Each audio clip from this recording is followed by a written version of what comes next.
Hello, I'm Dr. Yende. Quick question. How long can you comfortably hold your breath? 10 seconds? 20? 30?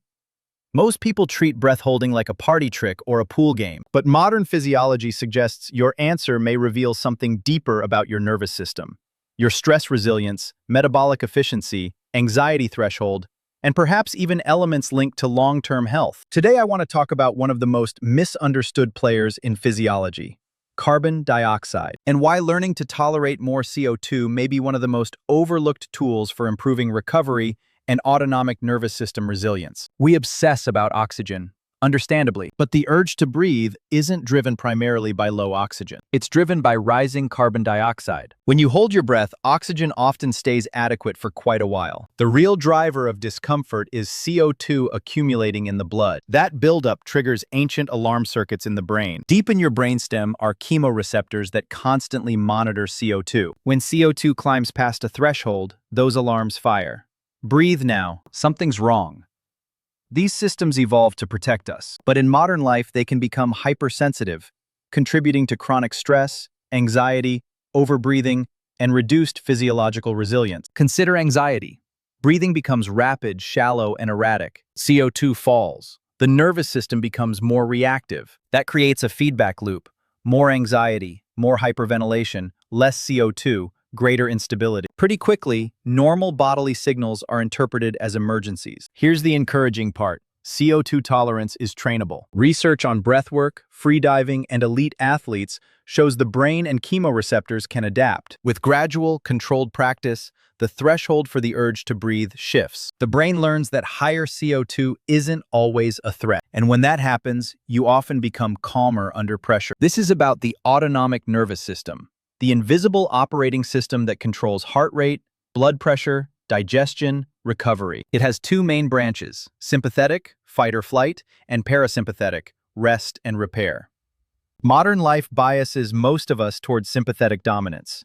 Email, traffic, deadlines, constant stimulation. Over time, that creates wear and tear, what scientists call allostatic load. The breath is one of the few levers we can use to influence that system directly. Each controlled breath hold is a simple feedback signal to your nervous system.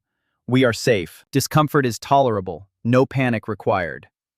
Over weeks and months of consistent practice, you can see measurable shifts: decreased reactivity, improved recovery, often higher heart rate variability. Wearables make this visible.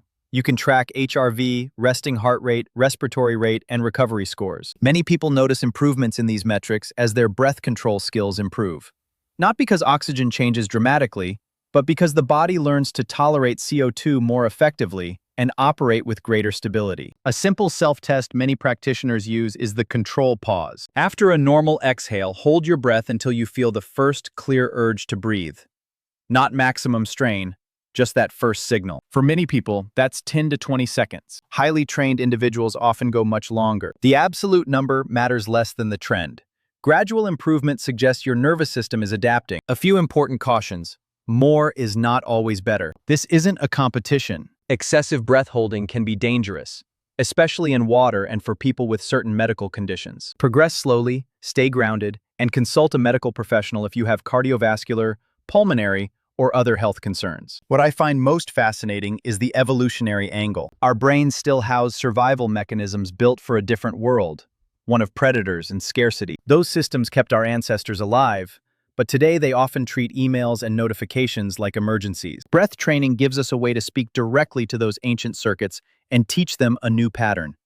The environment is often safe, and we can recover. If longevity is about more than lifespan, if it's about resilience, adaptability, and the ability to bounce back, then learning to use your breath is a high-leverage, low-cost tool. It's free, available anywhere, and gives you direct access to your nervous system. The next time you feel overwhelmed or your wearable flags elevated stress, pause. Slow your breath.